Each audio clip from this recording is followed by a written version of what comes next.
शनाया अपने कमरे में बैठे फोन चला रही थी कि उसकी नजर मर्सिडीज में घूम रही उसकी कजन पर पड़ती है और वो कहने लगी, यार इनके मजे हैं। न जाने क्या सोचकर मेरे पापा ने मेरी शादी इस 9 to 5 जॉब करने वाले आहान से करा दी। ये सुनकर आहान को बहुत बुरा लगता है और वो ऑफिस की जगह कार के शोरूम पहुंच जाता है। मुझे इस शोरूम की सबसे महंगी कार दिखाओ। भाई क्या मजाक कर रहे हो? तुम्हें देखकर तो लगता है जैसे कि साइकिल भी तुम इंस्टॉलमेंट में लोगे। जैसे ही उसने कार्ड स्वाइप करने के लिए हाथ आगे बढ़ाया तो उसकी नजर उस कार्ड पर लिखे उस नाम पर पड़ी और कांपती आवाज में कहने लगा, आहान सर आप यहाँ?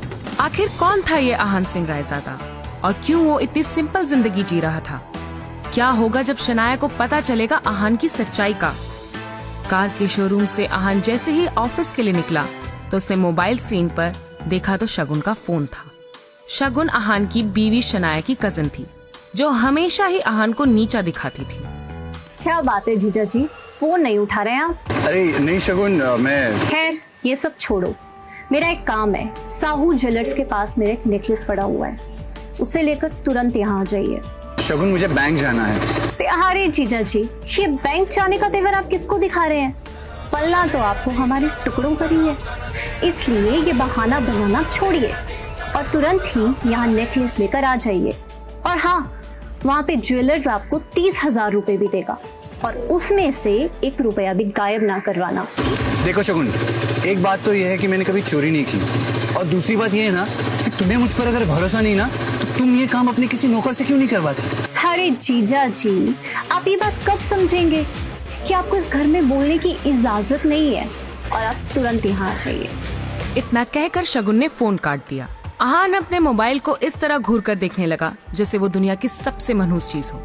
आहान ज्वेलर के यहाँ से वापस घर आया जहाँ उसके लिए एक नई मुसीबत इंतजार कर रही थी।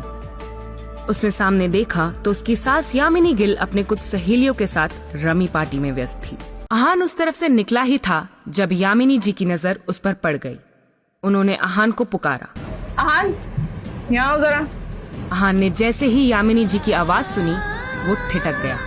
वो समझ गया कि अब कोई ना कोई नया बवाल होने वाला है।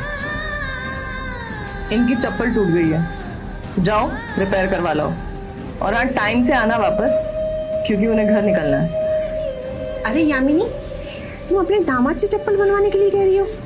ये कुछ अच्छा नहीं लग रहा है, बुरा मत मानना। देखो क्या है ना, इसे ये सब काम करने में बहुत मजा आता है। तुम टेंशन मत लो, तुम सबके पास भी ऐसा कोई काम हो ना, दे देना, बहुत अच्छे से कर देगा।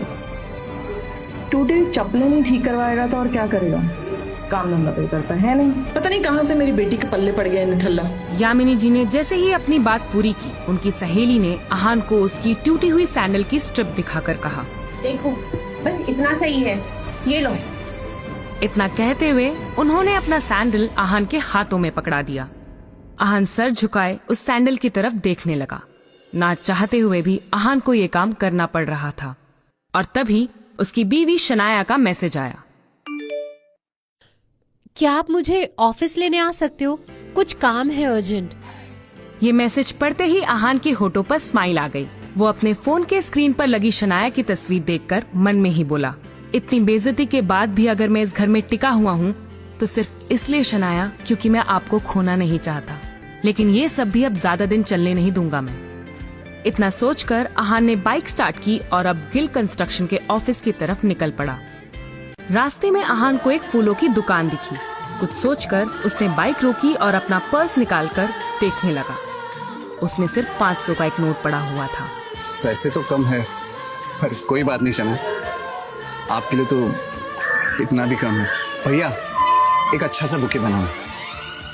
और फिर उस पैसों से आहान ने शनाया के लिए फूलों का वो बुके ले लिया। उसने घूर कर उस सैंडल की तरफ देखा और कहा, सॉरी आंटी, आपका काम नहीं हो पाएगा।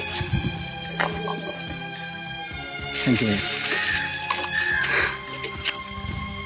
आज वो पहली बार गिल कंस्ट्रक्शन के ऑफिस जा रहा था जो कंपनी गिल खानदान की थी।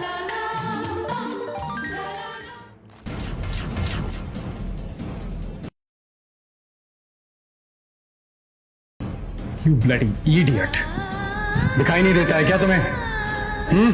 अंधे हो क्या? ऑफिस में खड़े रहने की औकात नहीं है तुम्हारी, और टहल तो ऐसे रहे हो जैसे तुम्हारे बाप का घर है। पता नहीं कहां से आ जाते हैं बेवकूफ इंसान। शायद मल्होत्रा ने भी उसके बदरंग कपड़ों से उसे नौकर या ऑफिस बॉय ही समझ लिया था। मल्होत्रा ने एक नजर नीचे पड़े बुके की तरफ देखा और फिर उसे अपने पैरों तले कुचल के बाहर निकल गया।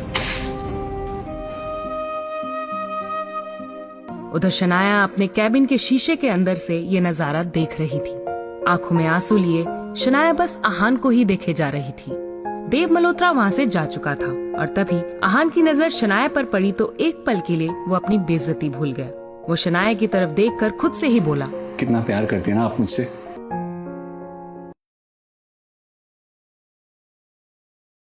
वो शनाया की तरफ बढ़ा और उसके आंसू पोंछते हुए बोला, शनाया अब जाने भी दो ना, आप क्यों टेंशन ले रही? जो भी कुछ हुआ मेरे साथ हुआ, जो बीत गई ना। दूर हटिए मुझसे, दूर हटिए मुझसे, दूर हटिए मुझसे। चले क्यों नहीं जाते हो मेरी जिंदगी से? नर्क बना रखी है मेरी जिंदगी। अरे पति नहीं हो आप, मेरे पापों की सजा हो आप मेरे लिए। आखिर चाहते क्या हो आप? मेरे पापा ने मेरी शादी आपसे जबरदस्ती करवाई है और उस गलती की सजा मैं आज तक झेल रही हूं। आप मेरे काबिल कभी नहीं थे। मुझे तो आज भी आपको अपना पति कहते हुए शर्म आती है। वो तो आज ड्राइवर नहीं था, इसलिए मैंने आपको बुलाया। पर मुझे क्या पता था कि मेरा महान पति इस लायक भी नहीं है। आज यहां अगर आपने मेरे इतने पुराने क्लाइंट मिस्टर मल्होत्रा को भी नाराज कर दिया। जहां भी जाती हूं सिवाय बेइज्जती के आप मुझे कुछ नहीं दे सकते। सिर्फ एक बदनुमा धब्बा बन के रह गए हो आप मेरी जिंदगी पर। सिर्फ एक धब्बा। इतना कहकर शनाया कैबिन से बाहर निकल गई। आहान उसके पीछे दौड़ा। मल्होत्रा पहले से ही शनाया का इंतजार कर रहा था। फिर आहान के सामने ही शनाया अपने क्लाइंट मल्होत्रा के कार में बैठी और बिजनेस के सिलसिले में वहां से चली गई।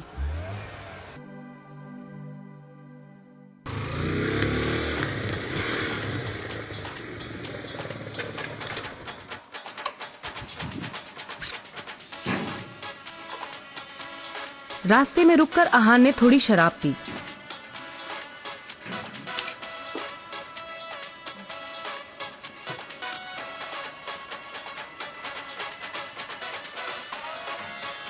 रात काफी हो गई थी।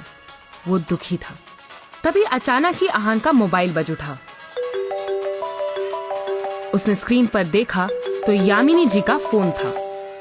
फोन उठाते ही दूसरी तरफ से आवाज आई, कहाँ रह गए थे तुम? तुम्हें पता है तुम्हारी वजह से मेरी सहेलियों के सामने कितनी बेइज्जती हो गई है? मैं कब से तुम्हारा फोन ट्राई कर रही हूँ। कहाँ हो आप बताओगे? मैं बस शनाया को लेने गया था तो उसका फोन। शनाया को फोन दो, उसका भी फोन नहीं लग रहा है कब से। इतना सुनते ही आहान का सारा नशा गायब हो गया। वो चौंक कर अपनी सास यामिनी जी से बोला, शनाया तो मेरे साथ नहीं है, लेने गया था पर वो अपने क्लाइंट के साथ चली गई। क्या तुम्हारा दिमाग खराब है? इतनी रात हो गई और वो किसी क्लाइंट के साथ चली गई? जरूर तुमने ही कुछ गड़बड़ की होगी, तभी वो तुम्हें छोड़ के चली गई है।